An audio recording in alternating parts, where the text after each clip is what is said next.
Hi, I'm Becca Otis from Five Lines Pottery in Monroe, Washington. And I'm Ryan Durbin from RD Ceramics located in Southgate, Kentucky. And welcome to Wheel Talk.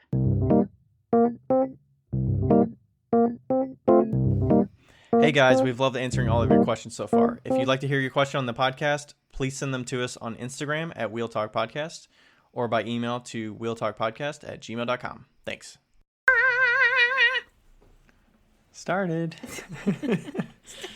Would it be started if we weren't like singing or something at the beginning? Yes. It would be. Maybe. We're live? I don't know. We're live. Hi, Ryan. Hi, Becca. How are you? I'm doing good. I was telling Becca I'm finishing a glass of wine out of one of her heavily designed wine glasses. Which this is probably, I don't know, how old is this now? Is this probably 2 years old? Looking at it, That's a vintage wine glass. It's so short. Yeah, we have other ones that are a little bit taller, and it's got a little bit of chattering at the bottom, so it was probably a little bit dry when you were trimming it, but yeah, and it's actually trimmed. And it's trimmed, yeah. So yeah. So and probably not fired correctly. I'm kidding. It looks like it was fired. One of my students came by today. I was talking to them over the weekend, and they were having some issues with a glaze firing. Yeah. They had some pots run because their kiln didn't shut off from a kiln sitter. I don't know if their cone stuck or whatever. Anyways, she had some running on. What an opportune time to tell people to actually watch their kilns. Yes. When they are firing. Yes. So if you are, so my advice to her, for one, besides like troubleshooting her issue that she was having after the fact with a bunch of stuff all over her shelf, was one, if you have an idea of about when your thing should be done, be by the kiln so you could turn it off. But also look into the kiln at the witness cones that should be within eyesight of the peeps. Yep. That should be your like number one thing. Because not only is it going to give you the best like glaze results, it's going to save you from, oh, well, it must not be done, so I'm just going to keep firing because it hasn't kicked off. So if you do see the witness cones have dropped and your kiln sitter cone has not dropped enough for the kiln to shut off, then you can like manually shut the kiln off if you need to. And remember that your kiln sitter, especially if you have a manual one, it drops. You can just lift up the little flappy thing that drops down and push in the button again, and then it'll turn the kiln back on. Yeah. Yeah, it'll turn the kiln back on. You can just rest it on it lightly, and it'll turn the kiln back on, and then you can just wait.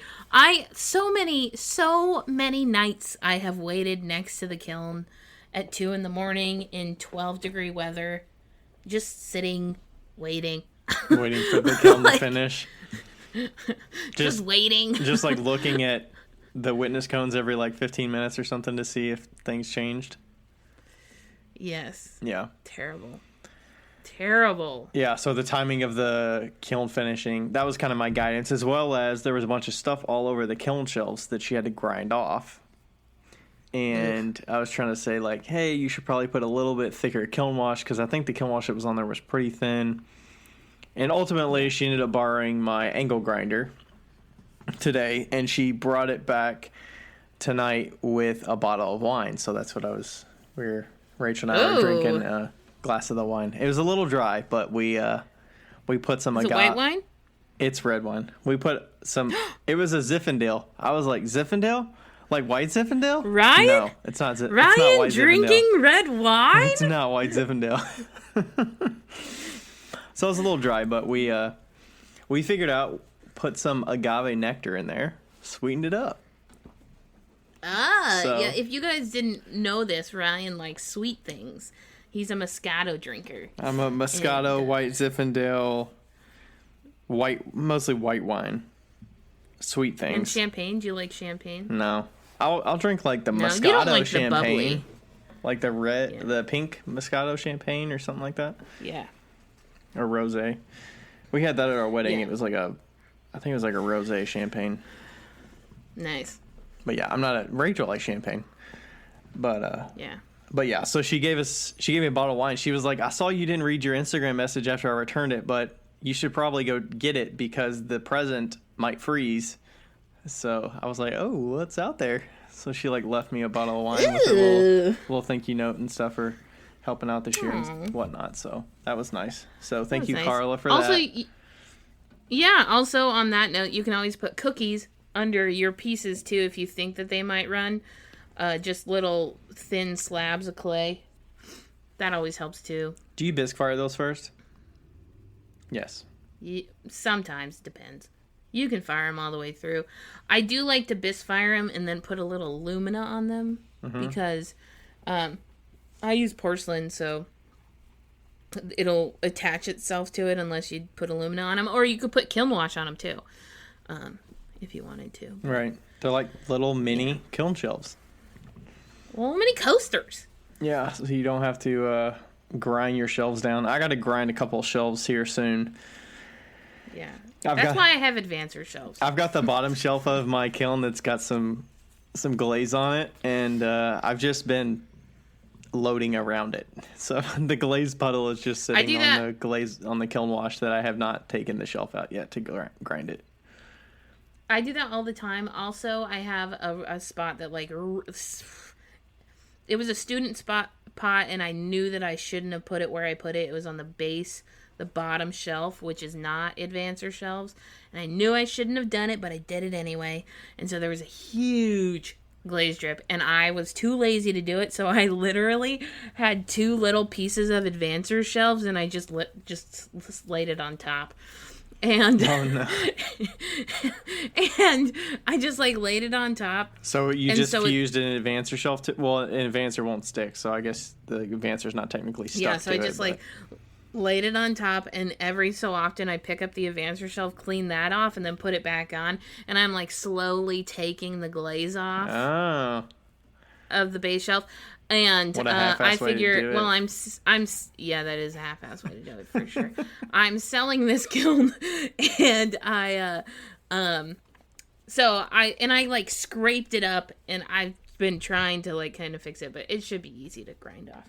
It's just this, I just can't reach it. I literally cannot reach it, so because it's too far. And that kiln shelf is probably heavy as hell to get out of there. Yeah, because it's a single solid oval kiln shelf. Yeah, that's... We don't get that out until the second rings off. Yeah, no you way. don't move that thing. No. Yeah, so... Well, that's cool. So that was my day a little bit. Other than that, I threw some pots in the studio, a lot of mugs after work, and yeah, that's pretty much it. I actually made dinner for once. Rachel was gone. Ooh. And I was like, I'm getting hungry. And Rachel left out this food that she was going to make. So I was like, I guess I'll cook the chicken and put these canned vegetables in a pot and actually do something. How adult of you, Ryan. Yes, so. I'm so proud of you. Yeah. Eating dinner at a reasonable time. What's up with that? What's up with that? All right, what about you? How was your day? You're getting rid of some more stuff, it sounded like. Oh, yeah, I got rid of, well, somebody flaked on me, like, I had sold these shelves to this guy, and he put a deposit down, but he never came and picked them up. So, I then ended up selling them today. Well, I sold one of them at least today, and hopefully I'll sell the other ones tomorrow. And then we loaded them into this guy's truck, or one of them. And, yeah, and I decaled 100 mugs today, and I put decals on 100 mugs 2 days ago, so I've been doing decal firings, and I'm almost done. Like, we have maybe 2 more firings in the oval kiln, and then I'm kaputs. Nice. Yeah, I saw you got rid of one of the kilns, so I guess that was the bisque kiln that's gone. Oh, yeah, that happened today, too. The bisque kiln's gone, and you know what's funny is that, like, I'm not nervous about selling. I am a little nervous about selling the oval kiln just because it's such a large piece of equipment. But, like, selling the scut was so easy. It was like, oh, this is how you do it. It should be good to go for this long, you know, blah, blah, blah. And it was just so, like, affirming to sell a scut. It's like, you mean when they actually picked it up, or when you were actually talking with somebody about selling it?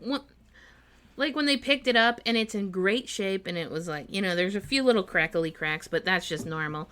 And but the bottom was like pristine, and yeah, it was easy it was a it was a guilt-free sale, which was nice. Yeah. Like, especially when you like know that you sold it for the right price, which is nice. Well, yeah, it's nice being for the buyer too. Like, you're able to be honest with them and they can not feel like they're getting screwed or getting ripped off. There's something that's being left out. Yeah, and the kiln did need elements for she was going to go to Cone 6. So what she did was she bought the elements for the kiln today, and then I asked her how much they were, and so I just took that off of the sale because I would have had to buy them and replace them. Yeah. And do all that stuff. So that was good. Question about the kiln: if it's a Cone 6 kiln versus a Cone, or a Cone 8 kiln versus a Cone 10 kiln, do the elements themselves differ, or is it just the power that goes through the elements? I think it's just the power that goes through the elements. Now, there are some sort of like super fucking crazy elements that there are, but like I don't remember what they're called, but Scott sells like super elements. That's what's on their website. Super fucking crazy Cone 6 elements. Yeah. Those are like better, and they have to be like refitted to the kiln, I believe. But wow. Yeah. Oh, also, I had the best cheeseburger of my entire life today. It was a bacon cheeseburger, and I got it at Gino's, which is right next door, and Rosie was cooking, and she just like filled all the love in that bacon. I cannot tell you how good this fucking cheeseburger was. It was like magic. Nice. I had a double bacon cheeseburger yesterday from Smashburger that Rachel got us. It was good. Yeah. But I took a nap immediately after, so I guess it was too much. The bacon was like thick, and it was doubled over, and it was like not too crispy and not too not crispy.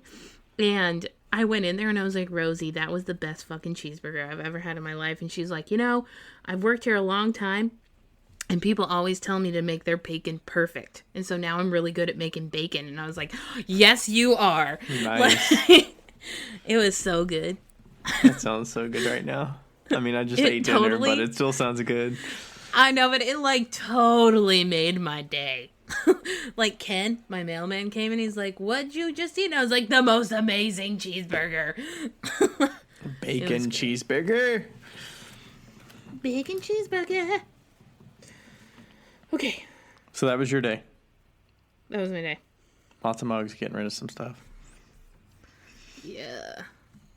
I'm a little worried about the small stuff, but yeah. We're at mid-December right now. We're at the 14th of December as of today. We're recording this. I know. So 15 days. There's literally like I think there's 31 days in December, but yeah. Close enough. Whatever. 17 days. It's just like crazy to me, and like all the small stuff that needs to happen is so scary. Well, I saw you gave away a lot of stuff this weekend, right? That was Bisqueware. Did you give away a lot of that? You donated? Yeah, I donated to a local charity. And then the lady that's taking the kiln, I literally was like, you can take all of the stuff in the front that's left over. I don't need any money for it. Just take it, because I don't want to deal with it. And so she's going to come back and take that. Woohoo. So I don't mind. It's like help another business out. It's fine. I've gotten plenty. Oh, I paid off my loan this week. Yeah, you did. That was a big news on Instagram and whatever social channels. I'm debt-free. I'm technically not debt-free to myself, but I am debt-free totally. Cue Dave Ramsey. I'm debt-free. I'm debt-free. Yeah, so I loaned myself $10,000 from my personal savings account, but $5,000 of that's already back, so. You did that this year? I did that 2 days ago. Well, I meant like the $10,000 that you loaned the business. You did that during 2020 for the pandemic stuff? I literally did that a week ago. Oh, okay. I loaned myself $10,000 to pay off the loan. I gotcha. Then as you sell stuff and get money back. Because I had to pay my loan off. Yeah. Yeah, I had to pay my loan off before I closed my business down because of the collateral. So you basically have to pay the loan off before you pay off the collateral. Yeah. Or you sell the collateral. So as you continue selling stuff the next 2 weeks, you're going to pay yourself back the extra $5,000. Correct. That you still owe yourself. Like, if I paid off the entire loan at the end of the business, it would be fine. Yeah. But I didn't want to get in trouble with You don't want to wait on that stuff. No. That's scary shit. Okay. What should we do first? All right, let's do the reviews. I think you've got those ready to go. And we actually found some reviews. Yes. Chartable is like an online thing that compiles reviews from different sources. And we found out from somebody that was in Canada that said, hey, you've got a couple Canadian reviews, because apparently on Apple Podcasts, you can only see reviews for the country that your Apple ID is associated with. So Becca and I can only see United States reviews, which is everything that we've read up till now. And, we have some Great Britain ones and we have some Canadian ones. So thank you all for those. Sorry we did not read them when you sent them, because we did not realize this was a thing until somewhat recently. So Becca's going to read some. Yes. So we have one from 2019 from Lindy Gardner. That's so old. That says... It says, great pottery podcast. Love the laid back and comfortable nature of Ryan and Becca's delivery. Super informative and can't wait for the next episode. Thank you, Lindy. Man, that was like that was like the first month that we had this podcast. That was the beginning of September of 2019. Wow. Yeah. Lindy is very supportive. I think we still live up to that review, even though it's a year and some months later. Yeah, hopefully. And then March 6th in 2020, Silver Lily, which we think is not Lindy. It's titled the same thing though, so I don't know. Yeah, but you never know. It says Great Pottery Podcast, so this is the exact same title, like, heading. And it says, love country, listening to. So I don't know.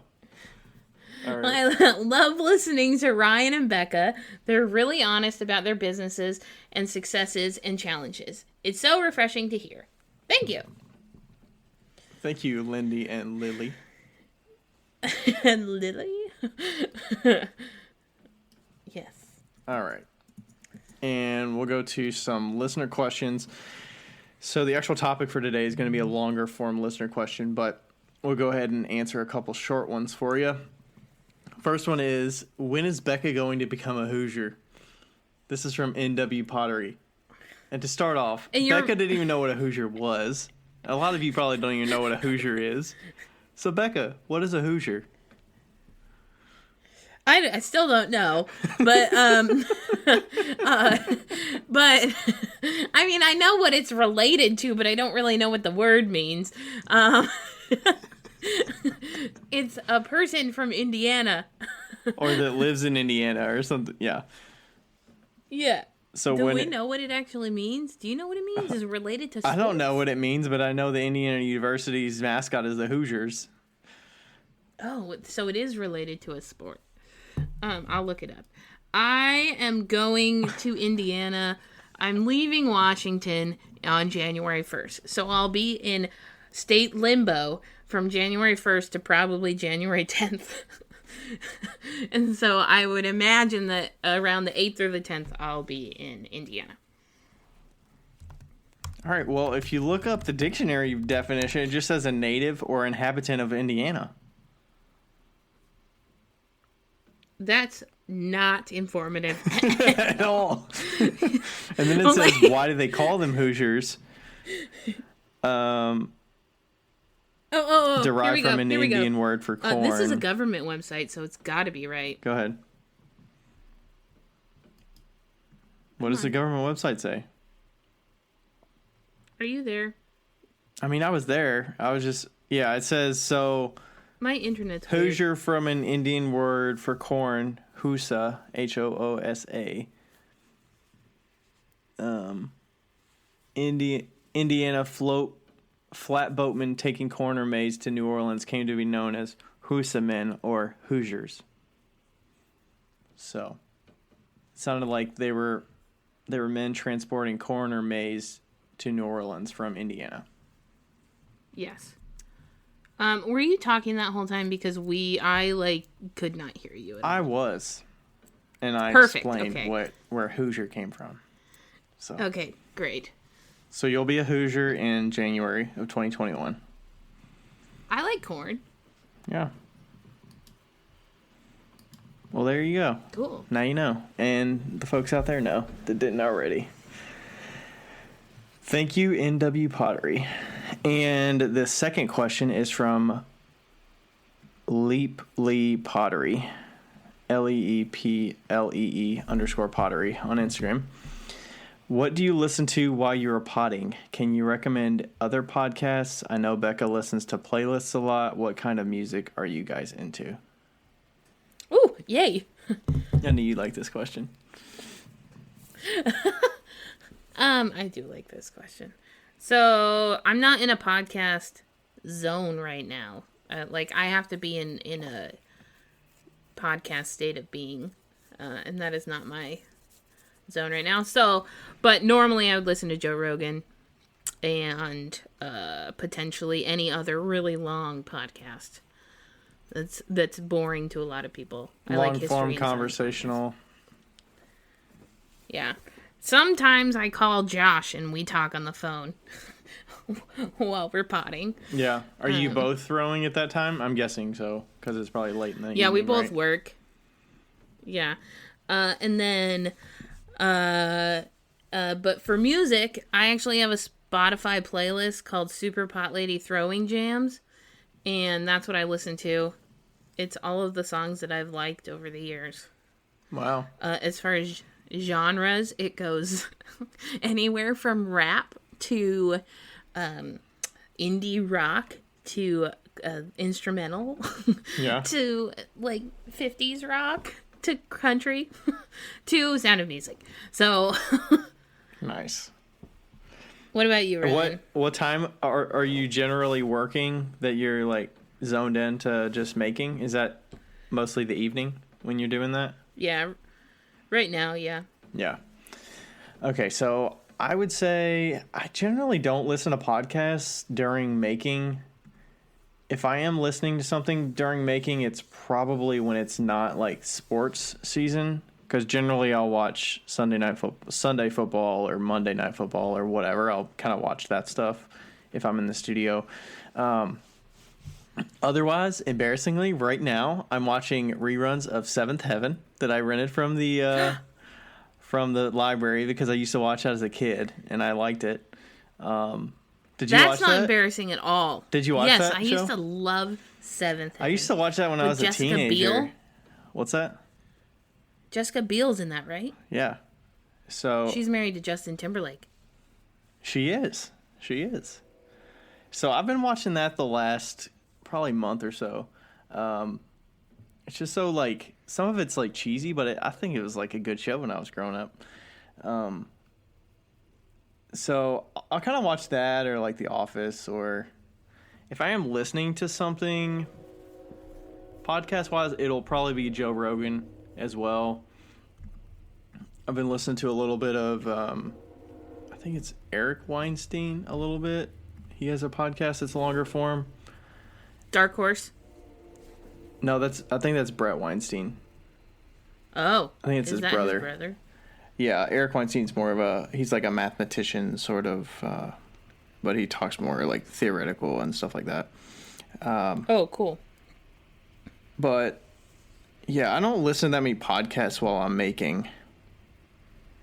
Radiolab occasionally. That's a good recommendation. But 99% Invisible is good too. Yeah, I think I've listened to a couple of those in the past. But the first ones were better. Okay. Yeah, audio wise with genres, I'm probably more of I'm more 60s, 70s, 80s kind of rock and stuff like that, or pop. And then if I'm listening to 90s pop, that's pretty good.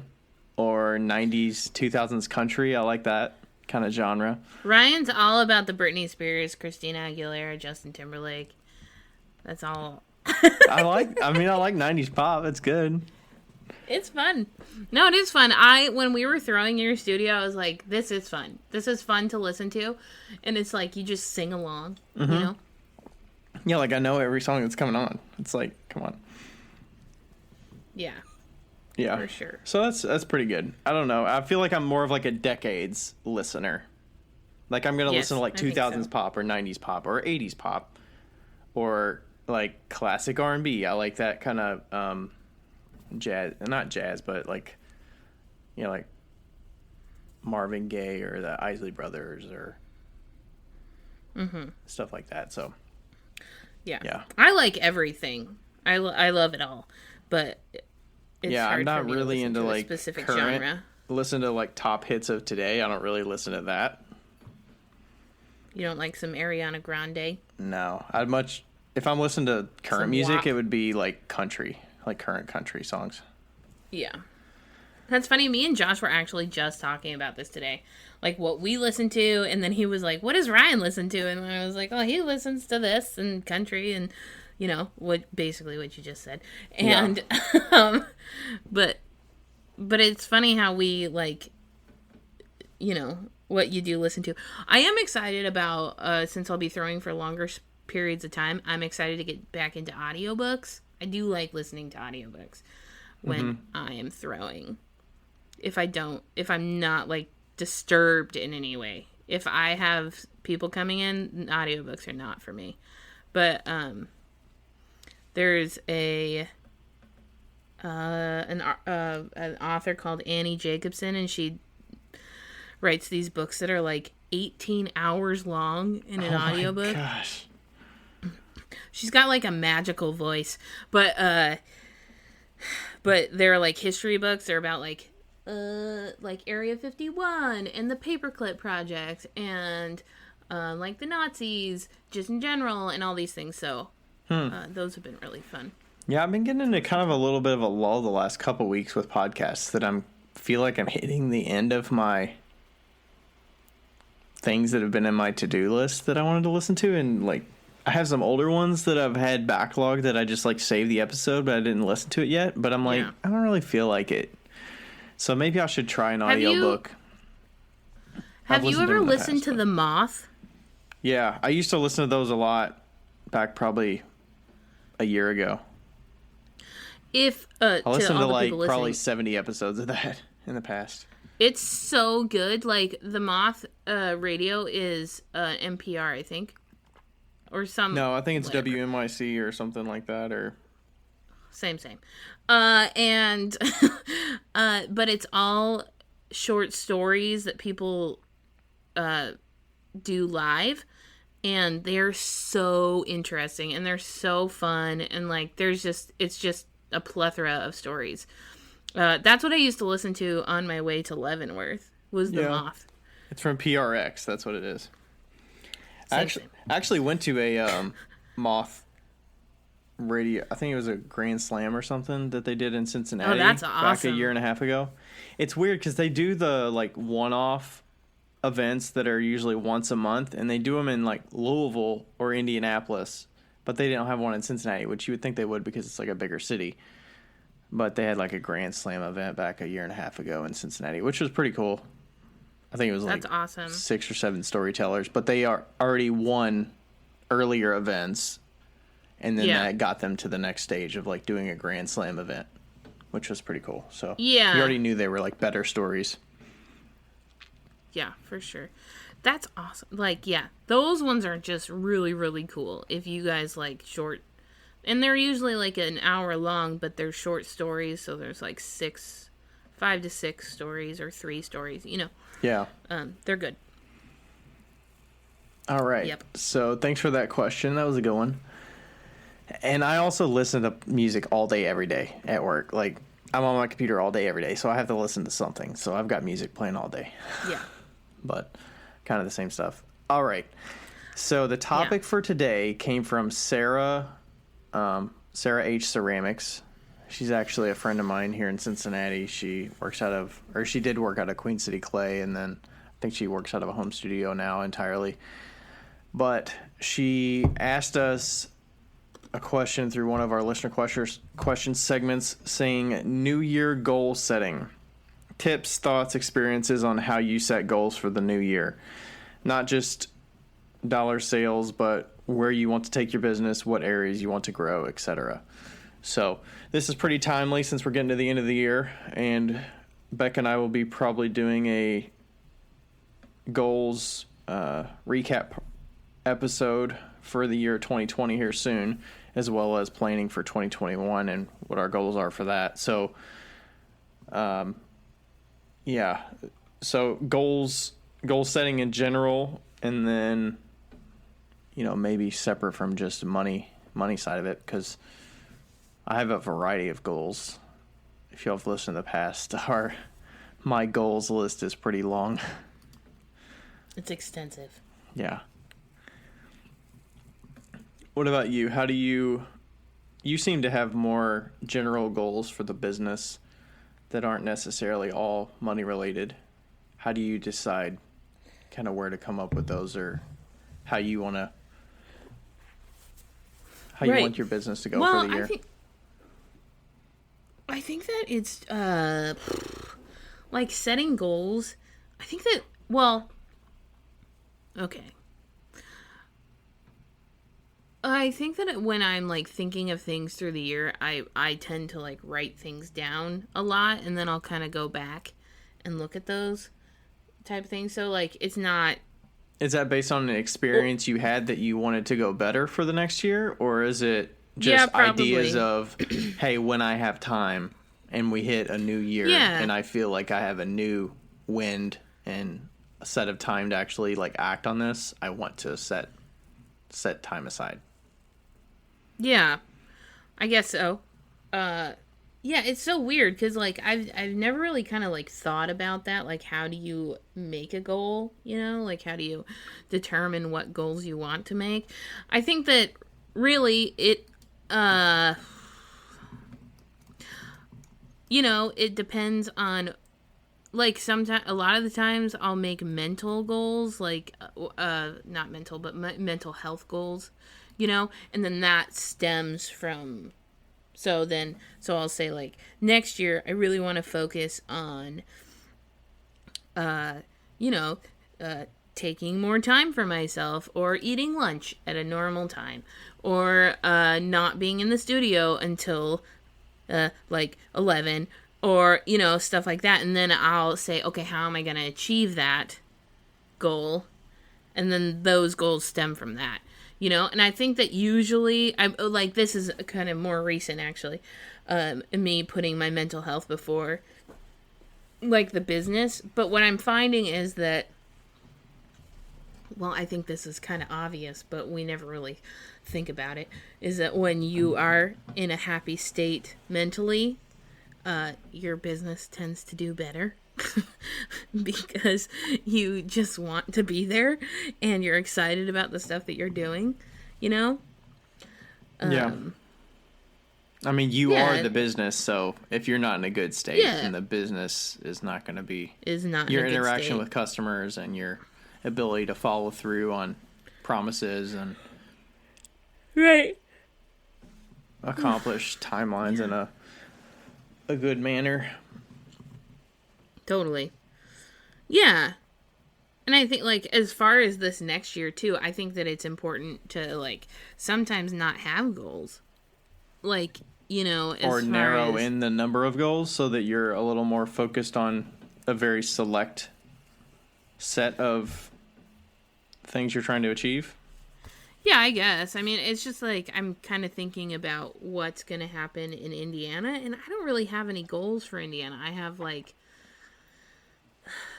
other than, Well, for you, the no goals may work for the business. I was thinking, like, I wouldn't recommend that somebody that's already been, like, going with their business, like, hey, how about 2021? You just don't set any goals for yourself. No, definitely no. But, like, but I also think that, like, sometimes when you're starting something brand new, sometimes certain goals can hinder you. you know, Because you feel like you like if promised to you're yourself that you were going to do something and you didn't do it, so it's a failure. right. And you're so dead set on doing a certain thing that you forget that sometimes life throws you curveballs that could benefit you in so many other ways. And you just kind of have to let life lead, you know? So maybe that overarching goal is like, hey, I just want to be content with where I'm at, you know? And not like rush the process that is essentially handed to me, you know? Yeah, don't like over set goals that is going to fill out your whole year with no room for any like spontaneity or for you to like have the ability to take opportunities that come your way that you say, oh, well, I set myself to do X, Y, and Z and I'm pretty at capacity and I can't take this opportunity because I've already got my stuff set for the whole year. Yeah. That's sad when that happens, you know? Like I just think about all the times in my life that things have just come up. You know, like, oh, hey, this is available. Let's do this. And if I would have been like, no, I'm on a path. I am on a schedule. If I had done that, if I had said like no, I would not be here. Probably wouldn't even be talking to you. You know? Yeah. So, yeah. What do you think? When you were early on, did you have long-term goals? Like when you started the business, did you business plan it? I did business plan it, yes. Do you do like a 5-year thing with that and like a long-term kind of vision? Yeah, I had a 5-year plan. So those are kind of your long-term, back of your brain. Yeah. They're always there goals or...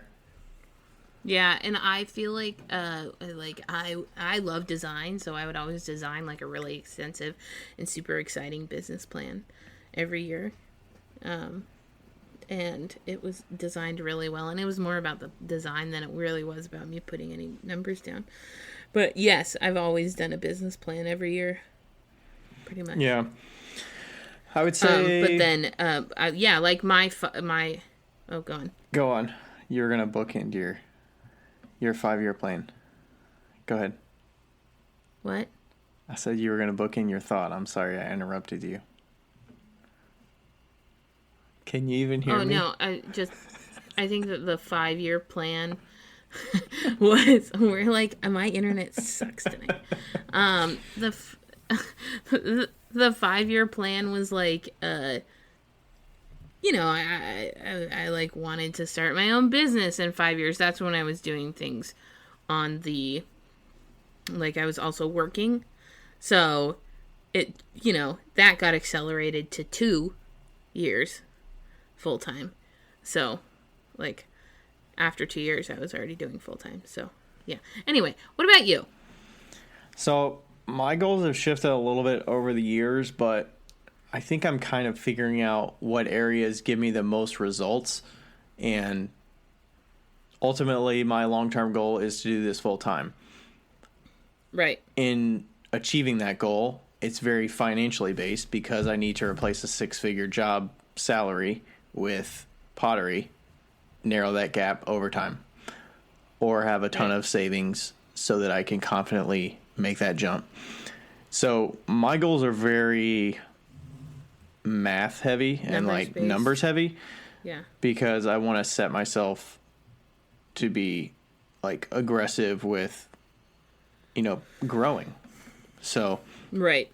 You know, getting more efficient with my time and efforts to achieve the numbers that I want to hit. But, you know, I do group them based on, you know, high level of increased sales overall through a variety of platforms and produce more like regular customers. Like that's a general goal or like category. And then from there, I get really numbers heavy of all the different ways of how I want to kind of like achieve that more like mathematically so that I can actually measure it. And then there's like improved relations with the local clay community. So there's a more general version of that. And that could be doing a variety of things of like teaching locally or being involved with the Clay Alliance and stuff like that. And then the other is improving relations with the wider clay community, which could be hosting this podcast, attending clay conferences like in Sika and ClayCon West, and like having an Instagram following that it is a certain size. So those are some like high level goals that I set for myself. And that's kind of how I approach it. Not to say I can't adjust over time and those categories can change, but I mean, that's kind of the high level of how I frame my goals the last couple years. Actually, I didn't have a wider clay community goal on here in 2019, but I did add that for 2020 as the podcast was getting more in there. Yeah, I think it's really like admirable that that is even your goal, is to like, improve your relations with the clay community at large, or even your community, like your clay community, like immediately locally, like, because that's never been a goal of mine. I mean, mostly because it's just like where I live, but I think that's really cool that you make that a priority. And I do feel like your business has definitely grown because of that. Yeah, I think that's one of the returns on it, is that because I'm getting more popular in my local area, I'm able to have better connections. And when opportunities come up, I'm aware of them and I can share them with other people that I know are in the local clay community that could use those opportunities. Or, there's equipment that becomes available. And since I know a few people here, when equipment becomes available, I can jump on it, or I can find other people that need it, or whatnot, or find out other galleries that other clay members locally are getting involved with and having success with. And the business is going to grow from that, as well as teaching opportunities and like workshop opportunities and connections with other like clay guilds locally. If there's some opportunities to like collaborate there, like that's pretty cool. And then the wider group, being able to like attend the conferences and do the podcast, we're growing our reach this way, but it's also going to help more people like find out about, besides the things I have to say with the podcast, they can also see like what work I produce and actually understand more about like why I'm producing the things I am, and understand more about my process to like get more value out of the things I'm making. So, that helps the business too. Some people might already know you, but they don't know me. And then they listen to both of us conversate, and, that could get more sales for me down the road. Or, pod swap. Is conversate a word? Conversate? Isn't it? Is it converse or is it conversate? Converse? I don't know. Converse. Maybe it's not a word. I don't know. Conversate. Engage in conversation. It's a verb. Ah! I didn't know that. Oh. Okay, cool. Continue. Sorry. I'm just making shit up. And then, like, I actually had pot swap on there for the wider clay community. Like, I'm sure we get positives from that. Like, we're getting a bunch of shout outs from people that are sharing as this thing is growing. And it's pretty cool that we're able to say, like, hey, we started that 2 or 3 years ago. It feels really weird to say that we started. I mean, right now it feels weird for me because we're so hands off with it, because we have a team now that's helping like manage all the Instagram stuff. And I'm so grateful that we have a group that is helping us. And it's like, they're amazing. Yeah, they've been so freaking awesome. Yeah, I couldn't imagine going through DMs these days with pot swap and sharing. That would be... Oh my god, if I was going through DMs while I'm selling the shop, like everything in the shop, I would literally kill myself. Like, not really. I would just, I don't know what I would do. Too much pressure. Like, it would... The scale, doubling the number of people, the number of DMs that pot swap official account gets daily is nuts. Yeah, it's so crazy. And, I have to thank you for that, because I feel like you definitely push me to be more in the community. Not like the clay community is what I mean. not like I am locally here in my community. I'm very well known, just because of who I am. But like online, I'm definitely a different human being, and so I'm a little bit more reserved online. But yeah, you definitely push me into things that are like like, okay, I guess we're doing this. Everybody knows us. And Yeah. like, you know. Like Yeah, because of because of the things that we do with Wheel Talk, or because of Wheel Talk just and the way you present yourself through, like, I mean, you probably didn't like start a TikTok because I was no heavily involved in Instagram and stuff. Yeah, but no, I started the TikTok because I was trying to make videos so that I could give them to the new owners, which ended up being a total flop. But, you know, whatever. But you grew an audience nonetheless. Nonetheless. But yeah, no, I just feel like, you know, with like Pot Swap and, you know, you are like super heavily invested on going to all the clay stuff, so that you kind of drag me along in like a very the clay good conferences way. and stuff like that.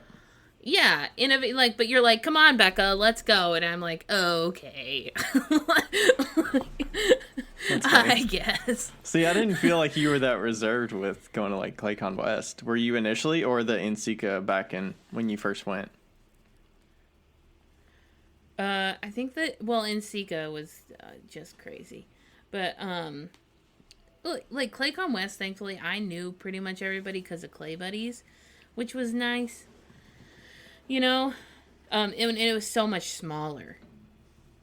You know, like, and Sika's so big, and then ClayCon West was like, you know, 200 people. Yeah. And it was nice to have our group of friends that was there that were like, we shared the space together, like the Airbnb. That was super nice because I knew most of the people there, and like, as long as I can have a security blanket, I'm fine. Maybe I just don't see your reluctance, because usually if I text you about like a topic we're going to talk about, you're just like, yeah, sure. Like, you don't care, but I don't know if there's like reservations there of, oh, like we're going to wing it, or... No, I don't care about talking about topics. Like, that's fine. I love talking about anything. But like, just the fact that, you know, like, if it wasn't for you, who knows if this podcast would still be going, because you're like so good at being like, are we gonna do it tonight, are we gonna do it, you know? And I'm getting better, but you know, you're just very focused on things. Well, I want the consistency. If anything, I wanted to make sure that the podcast, that we had something to release every Saturday and like did not miss a week. I don't want to, like, anybody can give excuses for anything, but at the end of the day, if people don't see it on a Saturday when they're expected to see it, they don't really care what your excuse is. And it just shows, I don't know, maybe I'm taking it too seriously, but... No, I think that that's exactly why you are a good teammate. Yeah. Like, it's just like, hey, we show up, and whether we have stuff planned or not, like, we're going to make it work. And we're going to have something to deliver. It might not be the highest quality week in and week out, but it's going to be something, and it's going to be consistent, and it's going to be fun, it's going to be entertaining, and we'll chat for an hour plus, and now we're hitting like an hour and a half at least. And it's like, it's going to be something, and we'll see what happens. But Ryan, you're the best kind of accountability buddy. Thank you. We kind of got off topic there for a second. Yeah, so for my goals, I have those high-level categories, and then I dig in right back on track. And then I dig into those further. And, I mean, looking at 2020, I think I'm probably going to hit most of my goals. That's awesome. And especially for 2020. And then it makes me think, like, did I just, like, undershoot myself? No, your goals were pretty extensive in 2020. Like, even with the pandemic hitting, should I have still hit my goals, or was I really, you know, I don't know if undershooting was the right word, but like, yeah, I wasn't properly measuring what I could have accomplished. No, because No, I don't think so, because a lot of your sales were online this year, and online was the way to sell things this year. Yeah. You know, it's yes, everybody was stuck inside, but it shifted priorities. That's it. It's so funny looking at one of these. It says sell $5,000 minimum online. I just looked at Etsy like today. I sold 5,000 in the last 30 days. It's like, holy shit. Shit. How much have you sold total? Was it say? I think it's close to like 18,000. Nice. Online. Well, on Etsy specifically. I did have some others that I like categorize as Instagram sales, where people will reach out and they'll buy something directly through like a custom or a one-off, and I think that was probably an extra $3,000. So I'm probably close to like 21,000 online. Nice. Something like that. How often do you like look at your goals to like check in? Does that make sense? I haven't looked at these 2020 goals since last edit was April 15th. I don't know the last time I opened it, but the last time I touched it was April 15th, which was okay. It looks like a check-in or something. But, yeah, I honestly have not looked at these goals since I set them at the beginning of the year. I mean, I kind of knew what they were, but it's one of those where I'm kind of already on a path of what I'm going to be doing anyways, and I just know that lining up, doing X number of shows and having shows on the calendar, putting time into online listings is going to get me the results that I want to get. Mm-hmm. Less so like, hey, I need to plan to do this because I haven't started doing this yet, and I know I had a goal to reach it. But, I mean, that could be on there. Right. I did have some new things that I hadn't done in the past, like host a home/open studio show. I knew that was on there, so I just had to do that fresh and do that for the first time. But I didn't really have to look back at my goals to remember that I put that on there. Yeah. I think that it's also important, as if we go back to the question, kind of like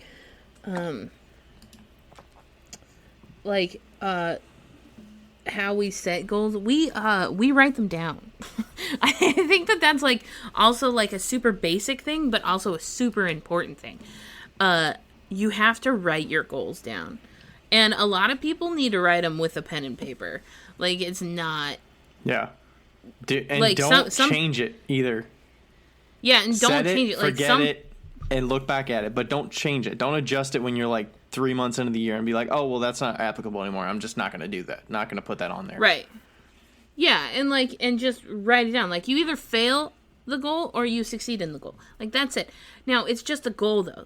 If you do fail, it's not going to be the end of the world, right? So, like, but you do have to kind of, like, find the balance of what's lofty and what's not, like, what's reasonable, what's, like, within your reach, what's doable.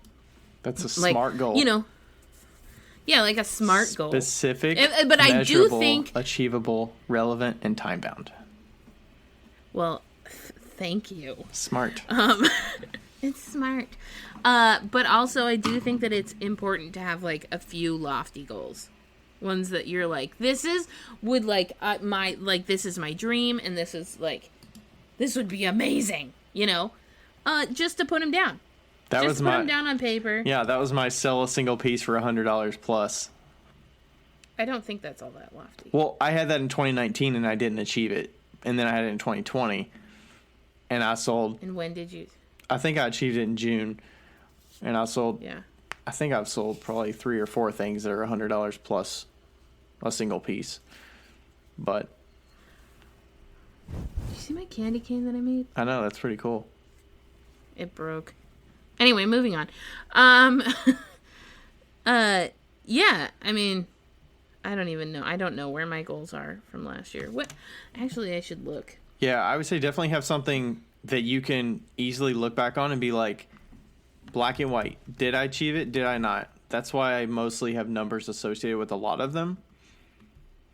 Because if it's as general as improve relations with the water clay community, what the hell does that mean? How do you say you achieve that or not? That's so vague. So that's where it's just like that's the boilerplate part, and then I go deeper and I say like attend this conference, attend that conference, which those were failed because I canceled. But I mean, I couldn't do anything about that.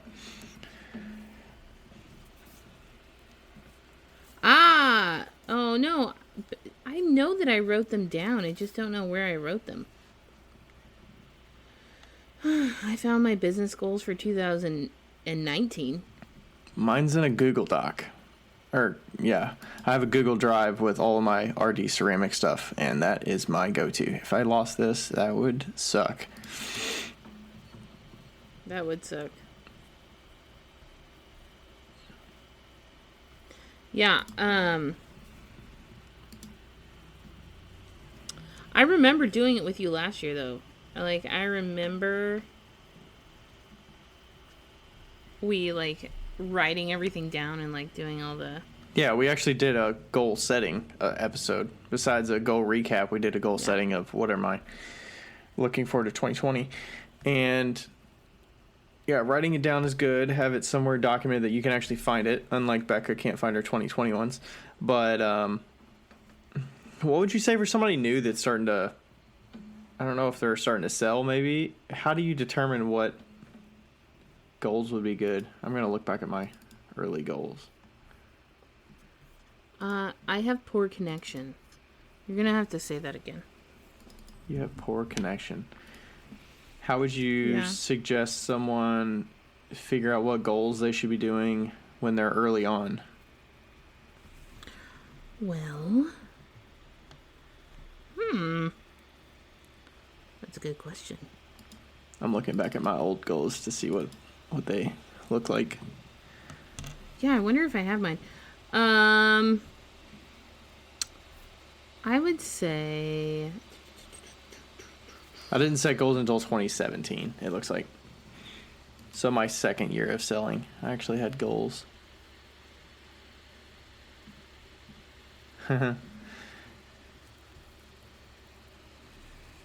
Yeah, so I would... my early goals were make $800 outside of art show sales. So that would be, teaching or direct selling with somebody or consignment, wholesale. Make a certain number profit from art show sales. So after expenses were paid, I want to make a certain amount of profit. Yeah. Get to a certain number of Instagram followers. Sell at this number of art shows because I knew I wanted to get my feet wet in the art show selling. And then, oh my gosh, this is funny. This might have been. I have you on my list. Send free gift to 5 people or influencers. You were on my list here. It says trade. It says trade. I must have traded you something. We did. I remember I got your note and then I felt immediately bad that I never put a note in the box. So we traded. Was that the start of our friendship or something? Pretty much. You messaged me and was like, hey, do you want to trade? And I was like, fuck yeah. That's funny. And then I still have that piece. What piece was it? It was a floating blue, I believe, with glass, and it was small. I remember I was like, wow, this is tiny. Was it a cup? Yeah, it was a cup. Or like a tea bowl or something? I think it was a cup. Okay. Okay, I found my business plan for 2017. I'm sure I have some before this, but... this is good, though. I'm glad I found this, because I must have, I don't know how I came up with this, or maybe I looked at something. So on it says my target market, my market location, my pricing strategy, my monthly sales goals, and then my monthly expense prediction, and then projected sales, which it definitely didn't reach that year. But so my target market, granular. Monthly and expenses and sales, yeah. I've always done it like that, and I don't know why. I do more specific goals instead of general. So my target market is the middle class, women aged 22 to 50, which still the same. My market location is the Western United States, which is funny because I feel like most of the people that buy from me online are actually in the Eastern United States. Remember, this is in 2017. My pricing strategy is affordable pricing for the middle class. I thought that was classy. And like monthly sales goals is $4,000. Definitely didn't make that. Monthly expense prediction $1,500. That's just wrong. Those could maybe be flip-flopped. In that your year, expenses were $4,500 and your sales were $1,500.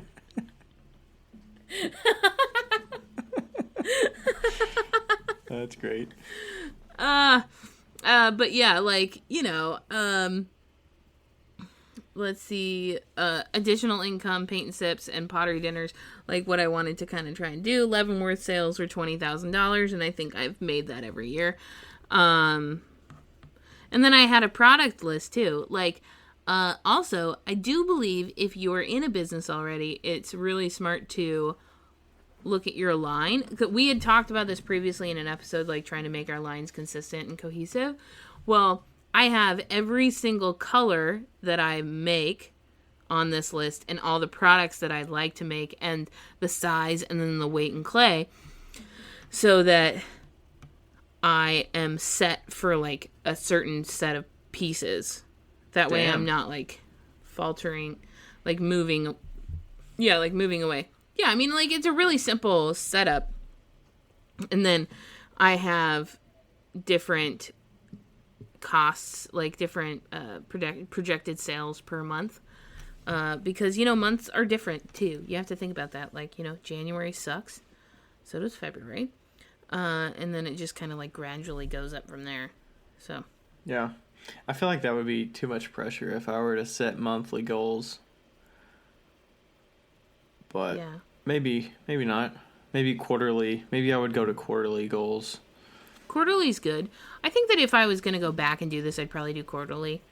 I think that you're right. Like, monthly is kind of schmeh.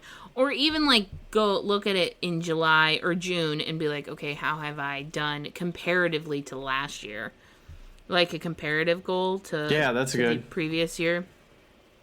I frequently look in Square's, like, reports and see how I've done compared to the year prior. Yeah, I've got more and more granular with my detailing out the actual numbers per quarter and then breaking it down per consignment shop.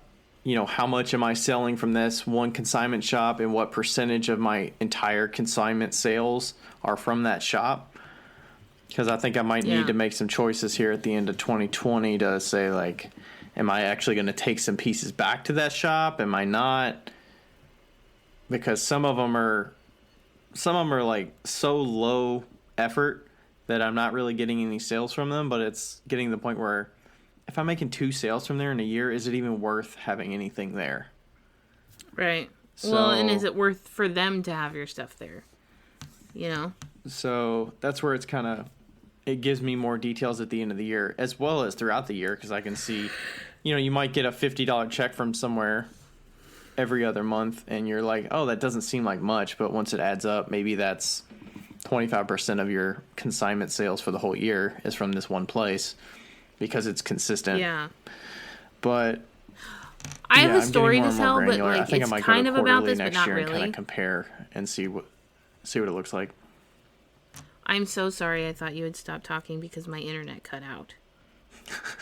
You're good. What'd you say? I said I have a story to tell, but it's kind of about this, but not really. But I also feel like it's kind of relevant.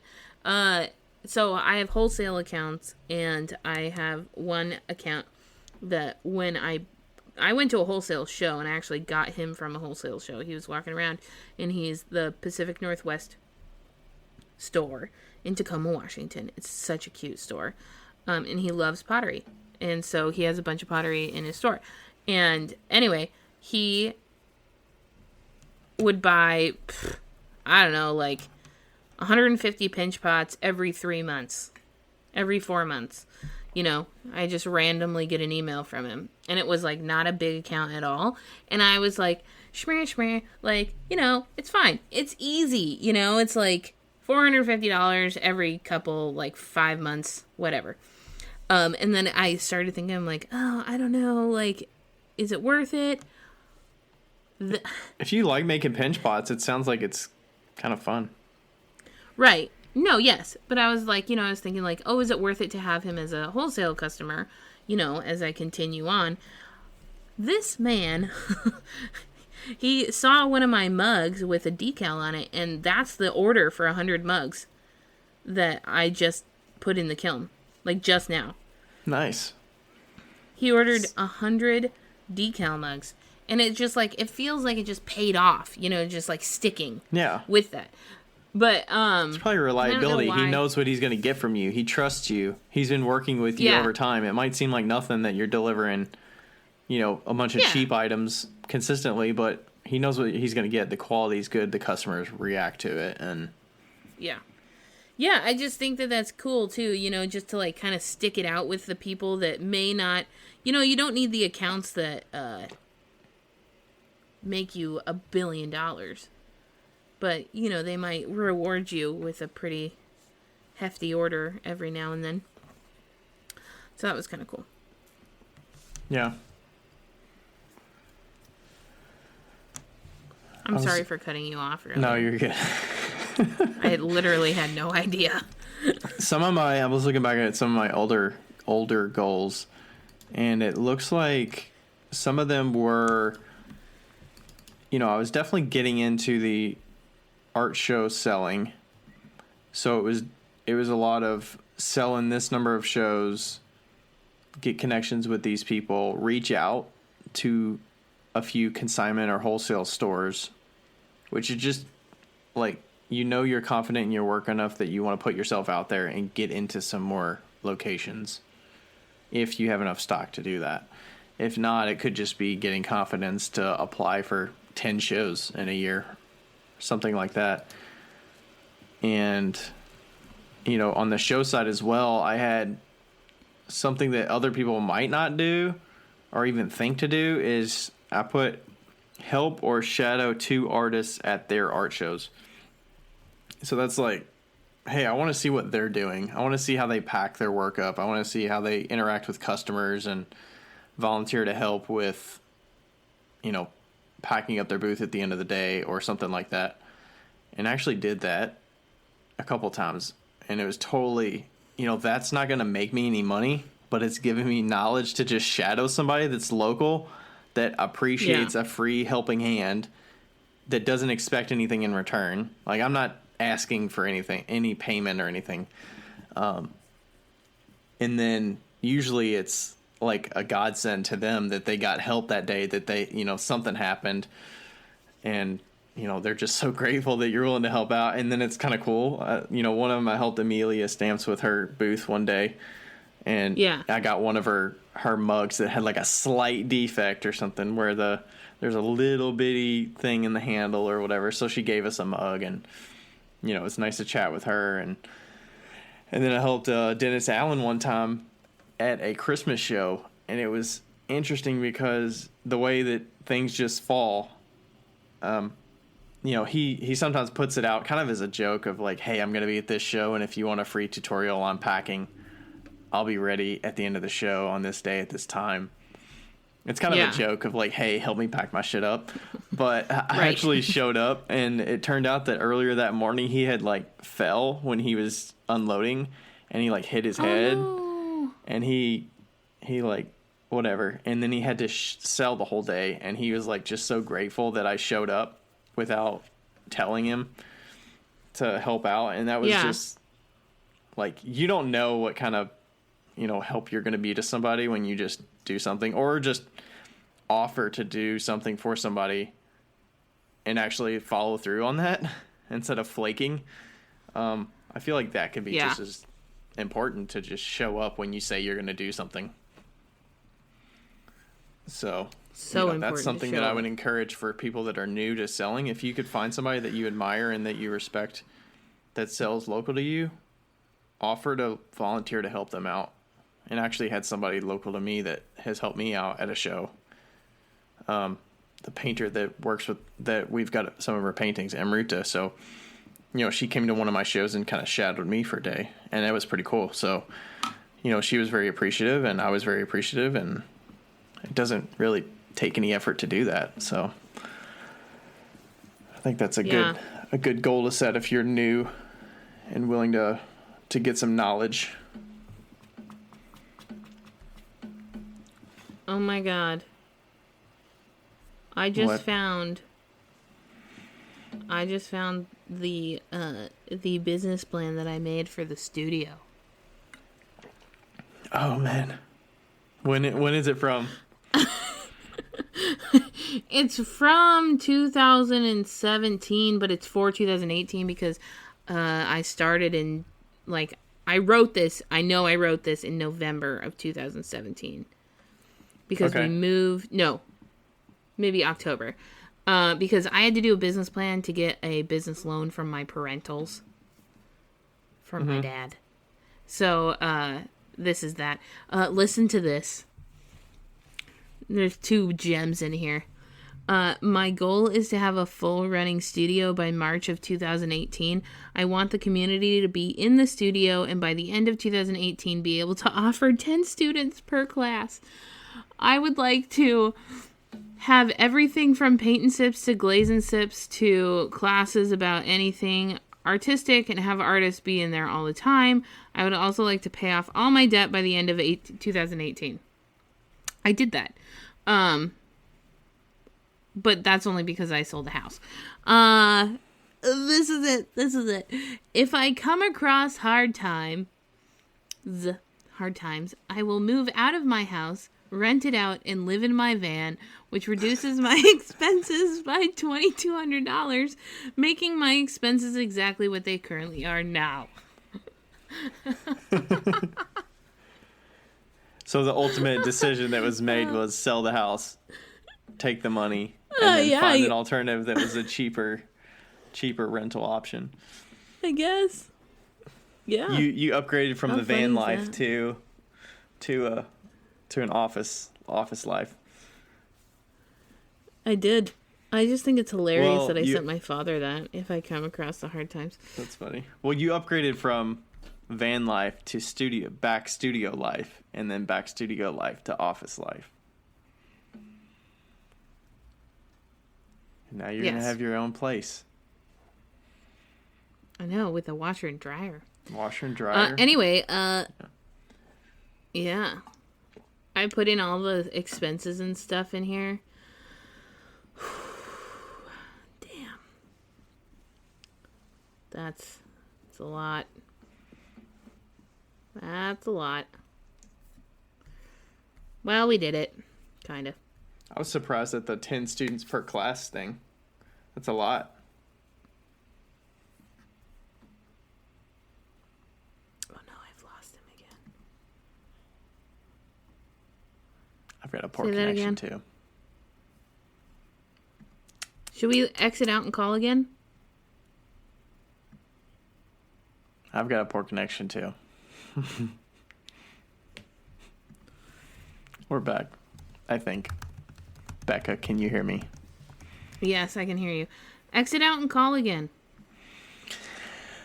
Alrighty. And we're trying again. Alright, I think we're good. We'll see. Yeah, we'll find out. All I right. don't think we're good, but we'll see. We'll fight through it. Is it my end or your end? Because I can put mine on. I don't know. Your end looks a little fuzzy, but I'm not sure what it is. Okay. Well, I just turned off the internet on my phone, so maybe that'll free up some of the. Our internet here is so bad. Terrible. It's terrible. I'm just thinking of the way that you say it every time. I'm just waiting for Becca to be like, terrible. terrible. Do we have anything All else right. to talk about for goals? I don't know. What would you... It totally depends on who you are, like what kind of goals you're going to set. For me, starting out, I would be setting goals like if I know I want to be selling in art shows, I would set a goal for selling at a number of art shows or reaching out to a number of places about my work. Or if I know I want to get the Instagram following to a certain amount, I would set a number for a number of Instagram followers. I do think Instagram goals are actually really beneficial, honestly, to businesses. Not only because you get more eyes on your stuff, but it also increases, it does increase all of your connections all at once while gaining all of those followers, Plus, I think it's good to just, have consistency. If you want a certain number of Instagram followers, you have to have consistency or else you're not going to grow. Yeah, look at my account. Perfect example. So if you're not putting in the consistent work, then you're not going to get the results you want. I mean, I guess that's with most goals, but yeah. I think that the most important goal that you can have from what we've talked about today, I think that the most important goal that you can actually have as a business in the ceramics community is to immerse yourself in the ceramics community. Because even though it doesn't look like a numbers goal, it certainly will help you in the future. I mean, look at all these people like you, and look at the community that we've grown through, and grown on Instagram, social media, whatever. And those are the people that are gonna share your posts, and you're gonna share their posts, and do all these things and go back and forth, and through that you're expanding your network exponentially. But also you're gaining so much knowledge from other people. You're gaining friendships. You're gaining inspiration. The more that you can have, the more eyes you have on different people's potteries, the better. Because all of those, 2 weeks ago, I saw this guy using wax that was black, and I was like, whoa, how did you do that? Mm-hmm. And he had he just sent me a recipe for wax that had black underglaze in it. And those are the type of things that can just a simple little thing can just increase your production time, anything like that, it can just increase it exponentially. And so why wouldn't you want to grow your community, Yeah. It's more than just sales at that point. Most of the value that you're getting out of an Instagram group of people that follow you and that you follow is all of those less tangible things. That's not just the numbers on a page. Yeah, and people want to see who you are, and that'll help you grow your business. Yeah. And by reaching out and by having a relationship with other potters in the community, you're showing that just naturally, Yep. Because nobody wants to buy pottery from a jerk. True. Plus, a lot of people that buy your stuff is going to be other potters, so. Oh my God, so many people that are other potters. That always kind of scares me, though. I'm like, ugh. The judgment is on when they get your pottery, or? Yeah, the pottery judgment. I can't hear a word she's saying.